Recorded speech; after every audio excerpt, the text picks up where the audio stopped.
Alors c'est dans cette ambiance, vous voyez, avec un fond de musique satanique que je vous retrouve ce soir, donc pour vous parler du 25e film Hammer que je vous présente.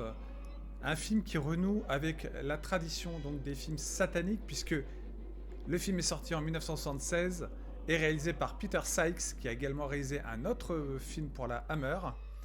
Et évidemment, les années 70, c'est l'année où donc on exploite beaucoup le filon de l'enfant diabolique, notamment à travers Rosemary Baby en 68, mais également avec L'Exorciste, mais également avec La Malédiction, qui d'ailleurs sort juste avant Cette fille pour le diable, donc Une fille pour le diable, To the Devil's Daughter. Donc le titre est exactement pareil hein, en anglais. La traduction française est donc cette fois-ci très correcte. Donc c'est vraiment l'un des tout derniers films de la Hammer, celui-ci. Et donc ils essaient bien sûr de surfer sur la vague des films sataniques de l'époque. Malheureusement, donc avec ce nouveau film, la Hammer ne va pas avoir un grand succès puisque il y aura en parallèle un autre énorme succès qui est sorti juste avant et qui justement est très supérieur quand même à ce film, qui est donc La Malédiction de Richard Donner en 76, puisque celui-là sort quelques mois après, hein, Une fille pour le diable, et vu que l'autre était déjà un énorme succès dans les salles, avec ici des critiques, on va dire, moins élogieuses quand même que pour La Malédiction. Il n'en reste pas moins que Cette fille pour le diable, pour moi, fonctionne encore une fois dans le tempo je dirais, des films sataniques bien troussés, vraiment qui méritent d'être vus grâce vraiment à Christopher Lee, qui cette fois-ci, donc, après le rôle qu'il avait de gentil dans Les Vierges de Satan, qui était donc le premier film hein, sur, je dirais, donc un culte satanique, qui essayait de faire revenir le démon, et bien là donc cette fois-ci Christopher Lee joue un prêtre excommunié donc qui va donc fonder une secte donc pour réveiller ou plutôt pour que le diable s'incarne en une jeune fille jouée par Nastasia Kinski, hein, Nastasia Kinski qui était à ses débuts à l'écran et donc qui n'avait que 16 ans quand elle a tourné le film. Et vous allez voir que franchement, pour l'époque, encore une fois, on n'est qu'en 76, mais déjà la nudité est toujours présente chez la Hammer. Alors attendez, je vais vous mettre un peu les images quand même du film. Voilà, qu'on soit dans l'ambiance. Et vous verrez que la nudité, comme je dis, de l'époque était toujours assez prononcée. Voilà, donc dans ce film et qui réunit également Richard Widmark, un grand acteur américain. Alors Richard Widmark, je trouve qu'il n'est pas très à l'aise quand même dans le rôle de film, je dirais, horrifique. Bon, on va dire qu'il est pour moi moins, moins quand même, je dirais, convaincant que Christopher Lee dans le rôle du prêtre satanique. On va dire qu'il fait le job, Richard Widmark, hein, de par son expérience d'acteur quand même, mais c'est pas un registre qui lui correspond, je dirais, à 100% quand même. Donc voilà, le film quand même tient bien la route parce que déjà on a une actrice très jeune qui est très douée, c'est Nastasia Kinski. Donc Nastasia Kinski est carrément filmée dans une scène où elle est totalement dénudée. Alors je vais vous resituer un peu l'histoire de cette fille pour le diable. Alors La fille pour le diable sur une musique donc de Paul Glass, hein, j'ai dit réalisé par Peter Sykes. Donc je vais vous resituer un peu l'histoire quand même pour ceux qui ne connaissent pas. Donc ça nous raconte donc l'histoire de Catherine Beddoes, donc jouée par Nastasia Kinski, qui sort du couvent. Hein, c'est une jeune nonne en fait. Et puis la secte dirigée donc par le père Michael Reiner, qui est un prêtre excommunié, hein, donc chassé de l'église, et qui va donc se convertir aux forces du mal pour réveiller donc le démon Astaroth. Alors non pas le diable, mais un démon en tout cas représentatif, je dirais, de l'enfer. C'est pas spécialement le diable ultime, mais c'est le démon Astaroth, et donc il va donc jeter son dévolu sur cette jeune nonne qui est donc pure, innocente, vierge bien sûr, puisqu'il faut toujours des vierges, pour la donner en sacrifice et donc qu'elle s'incarne, enfin en sacrifice, donc plutôt que le démon vienne s'incarner en elle, pour qu'à ses 18 ans donc elle soit donc celle qui va ben, on va dire comme Damien dans La Malédiction en fait, vouloir dominer le monde par je dirais sa puissance avec les forces du mal, en convertissant le monde à sa soumission, etc., etc. Vous connaissez un peu l'histoire du bien, du mal. Mais je tenais à vous dire que quand même, donc pour ce film, hein, c'est vrai que moi je trouve qu'il y a quand même une sacrée ambiance. Déjà la musique de Paul Glass est excellente, elle est vraiment très réussie je trouve en termes d'atmosphère satanique. La musique joue un rôle assez important, je dirais, dans les scènes de cauchemar, par exemple, pour vous dire. Donc une anecdote, c'est que par exemple, vous avez une scène, d'ailleurs vous le voyez sur les images que je diffuse, vous avez une scène très importante dans le film où à un moment donné, donc Nastassja Kinski fait un cauchemar, donc où elle commence à ressentir les effets en fait de la possession démoniaque, l'influence en tout cas de la secte satanique sur son esprit. Et donc dans ces cauchemars, elle va voir apparaître, donc je dirais l'incarnation d'une naissance en fait liée au démon Astaroth. Voilà, le démon Astaroth donc qui va, ça c'est juste un cauchemar, mais qui va donc naître dans cette séquence de rêve sous une manière assez dégoûtante en fait, une sorte de petite créature. Bon, qui prêterait à rire aujourd'hui quand on la voit, mais quand même, c'est vrai que moi je me rappelle la première fois que j'ai vu Une fille pour le diable, la vision de cette petite créature, j'en avais fait moi-même des cauchemars. Donc elle m'avait marqué quand même, parce que c'est une sorte de petite créature tout ensanglantée en fait qui sort de son ventre. Et je vous dis, pour l'époque, c'était très osé quand même, puisque la séquence avant qu'elle... pendant son rêve, en fait, elle commence à avoir des fantasmes, et comme le diable est donc converti à l'impureté, donc je veux dire, vous voyez, on le voit ici, donc cette espèce de créature avec des yeux horribles, globuleux, voilà, l'incarnation de ce démon, donc qui va vivre en elle, en fait, mais là, qui sort pour lui montrer qui est son maître. Et donc, Nastassja Kinski, donc, dans cette séquence, et c'est ça, à l'époque, qui était vraiment... toujours pour la Hammer une preuve de ne pas hésiter à montrer des scènes osées, provocatrices, plutôt choquantes pour une fille de 16 ans, puisque je rappelle que Nastassja Kinski débutait carrément avec ce film. Et donc non seulement elle est dénudée, mais en même temps elle se caresse à un moment donné dans le rêve. Elle a comme une sorte de fantasme par rapport au démon qui en fait propage une sorte d'érotisme, toujours l'érotisme, une sorte donc où elle se caresse un peu. Bon, c'est pas explicite non plus, mais on sent que, donc vous voyez, elle a des gestes, elle passe elle a des gestes très sensuels, vous voyez, et c'est vrai que quand même faire jouer ça à une fille de 16 ans à l'époque, tout comme quand William Friedkin avait fait quand même jouer à Linda Blair le rôle de la fillette possédée, à 13 ans, c'était quand même... c'était quand même assez fort quand même. Et vous voyez, je pense pas qu'aujourd'hui on pourrait faire ce genre de... On pourrait pas pousser aussi loin, je dirais, le vice. C'est pour ça que j'adore les années 70. C'est parce que c'est vraiment les années les plus folles en termes de créativité, je dirais, de dépasser en fait les limites. C'est plutôt, oui, en termes de créativité artistique, il y avait des choses assez étonnantes, mais c'est plutôt de dépasser les limites, de ne pas hésiter à montrer l'immontrable, quoi. Quitte à choquer, mais c'était l'époque qui voulait ça. On était quand même dans l'époque du flower power. Il y avait les mœurs qui étaient totalement libérées, le sexe, plein de choses, vous voyez, la drogue, etc. Donc, c'est vrai que les films de l'époque marchaient avec leur temps et montraient des choses qui s'apparentent, bien sûr, à parfois de la dépravation, de ne pas hésiter à franchir les limites quand même de la bien-pensance pour montrer, comme d'autres films qui l'ont abordé aussi, pour montrer justement l'innommable, le sexe, la perversion, enfin toutes ces choses, je veux dire, tabous en fait, et même des fois, je dirais même jusqu'à l'inceste, voilà, et à l'époque c'était sacrément culotté de le faire. Et c'est pour ça que certains films à l'époque ont vraiment choqué les gens, parce que ça allait très loin.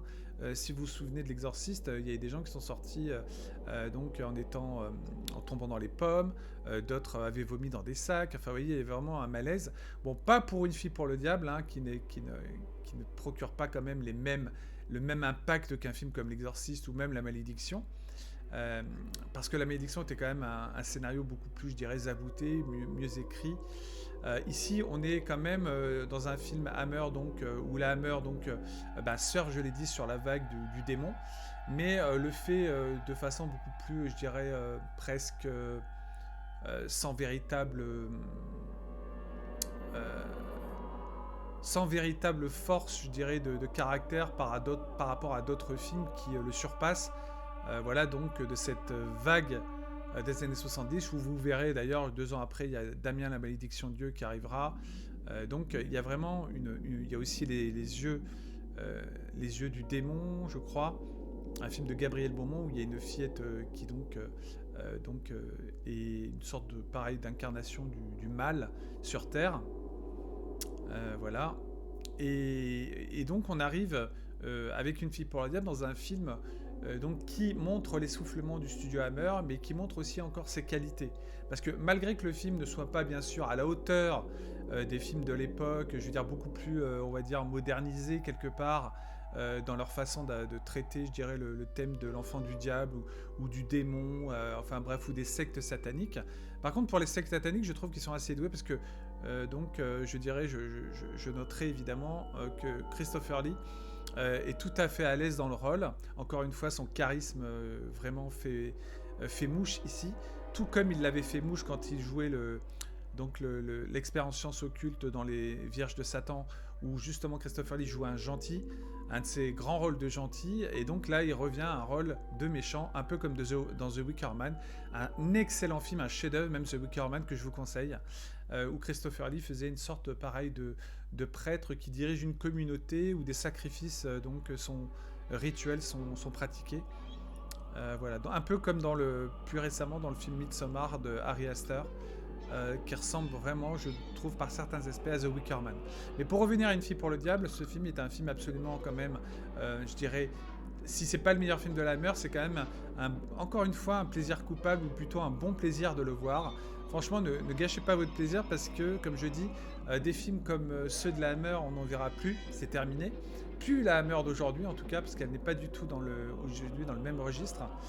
Et même si on sentait que c'était la fin de la firme, à fin des années 70, on peut dire encore une fois que grâce à la qualité de ces acteurs, grâce à un minimum quand même de rebondissements dans l'histoire, de scènes choquantes aussi pour l'époque, parce que je vous dis, il y a des scènes quand même qui marquent quand même, plus ou moins dans Cette fille pour le diable, notamment de montrer quand même Nastasia Kinski nue, et en train aussi de fantasmer, de se caresser, là, voilà, dans cette séquence de rêve, où au début, avant que le démon Astaroth sorte de son ventre, vous avez une séquence donc où elle se caresse, elle se passe la langue sur les lèvres, etc. Enfin, c'est assez surprenant quand même, voyez. Et donc, moi, je trouve ce parti pris, cette façon justement de ne pas avoir peur à l'époque, de montrer telles que les choses pourraient être si vraiment l'incarnation du diable, justement,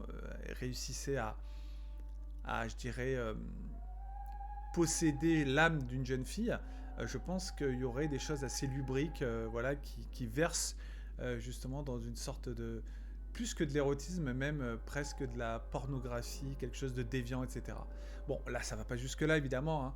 Pas oublier que quand même, la studio Hammer, c'est quand même un studio qui reste dans des normes quand même réglementaires par rapport à son cinéma, et qui, même s'il ose montrer du sang, du sexe, de la nudité, etc., il va pas franchir certaines limites, quand même pas, parce que n'oubliez pas que les années 70, pour anecdote, c'est aussi l'explosion du cinéma porno, je dirais en France, aux États-Unis, etc. Vous avez un tas de films qui traitent, bien sûr, le porno vraiment est une industrie, quoi, vraiment, dans les années 70.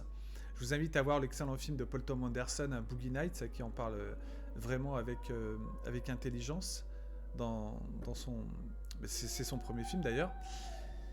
Et pour Une fille pour le diable, franchement, voilà, je vous dis, c'est le genre de film qui peut vraiment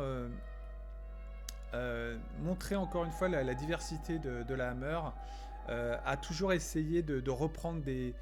là, ils surfent sur la vague du diable, et donc ils reprennent une histoire avec donc en mettant un petit côté, encore une fois, érotique, avec une jeune fille quand même de 16 ans, Nastasia Kinski, et de parler d'une histoire diabolique voilà, où il y a une sensation quand même de danger permanente.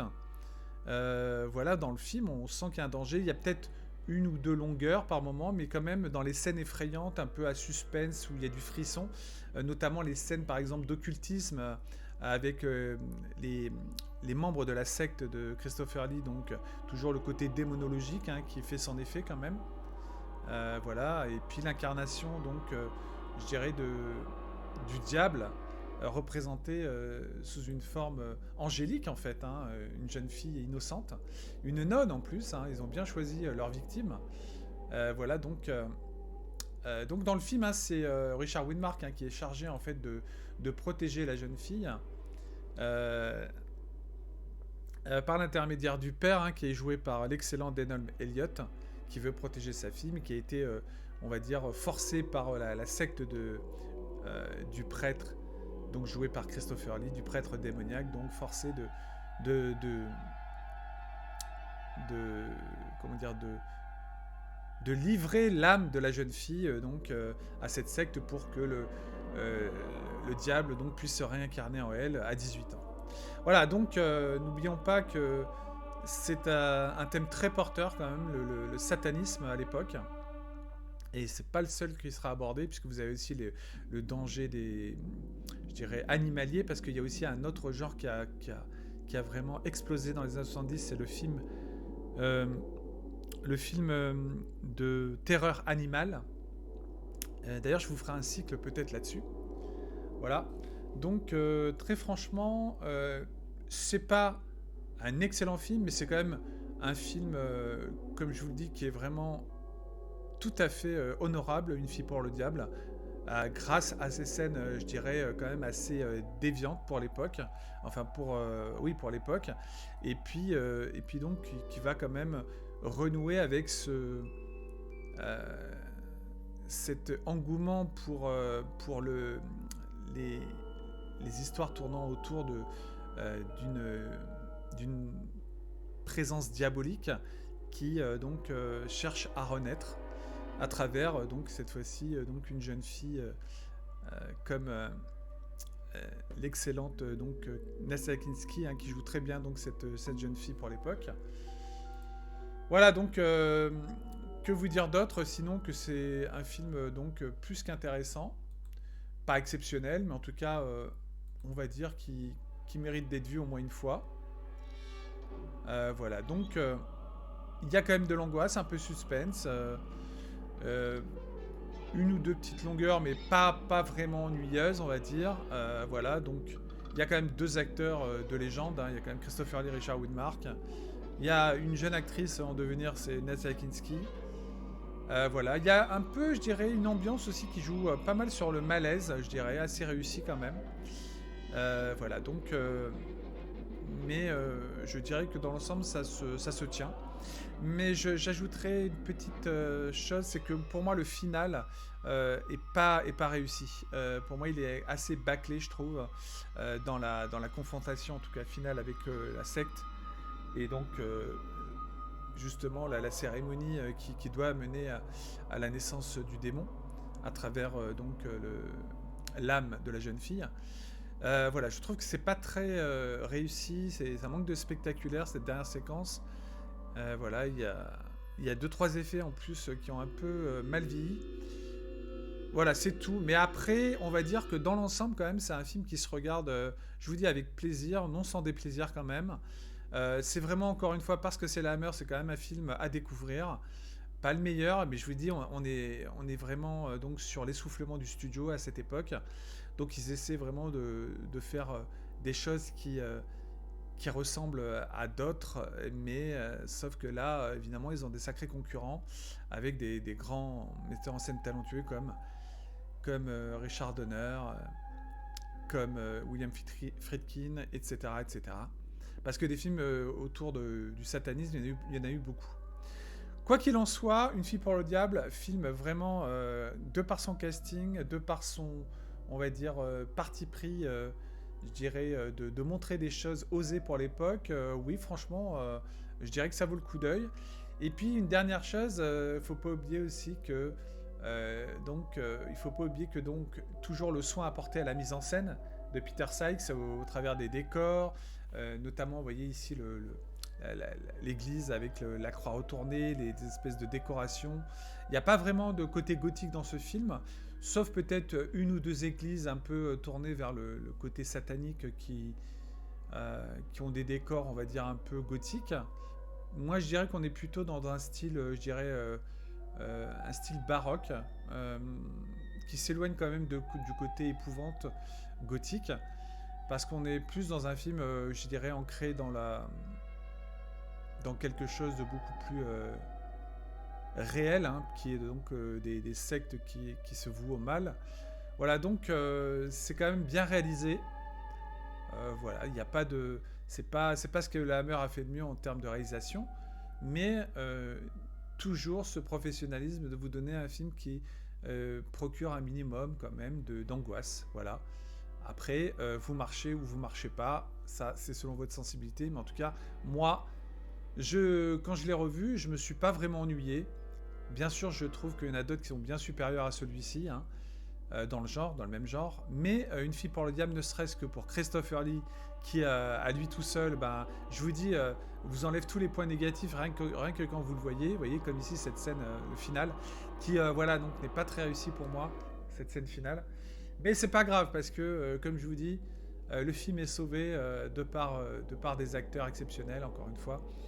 Une jeune fille en devenir qui était déjà très très douée pour son âge. Voilà. Donc c'est tout ce que j'avais à dire pour Une fille pour le diable. Merci de m'avoir écouté pendant donc mon monologue. On va continuer donc le cycle Hammer, hein, plus que 5 films à vous proposer. Et vous verrez, on reviendra plus vers le thriller dans le prochain. Le thriller à rebondissement, angoissant. Et puis donc il ne me reste plus qu'à vous dire merci d'avoir écouté donc une nouvelle fois donc mes arguments donc pour vous donner envie quand même de découvrir ce film. Et puis n'oubliez pas le petit pouce vers le haut, merci de soutenir la chaîne, et puis je vous dis à très bientôt pour un prochain donc cycle Hammer qui revient très vite, prochain film donc, et puis ensuite un rétro movies, voilà, comme toujours, et puis les lives qui reprennent au mois de mars. Merci à tous, faites de beaux cauchemars, vive la Hammer Film, faut jamais l'oublier quand même, et puis vive le cinéma de genre tout court. Merci à tous, très bonne fin de semaine et bon week-end.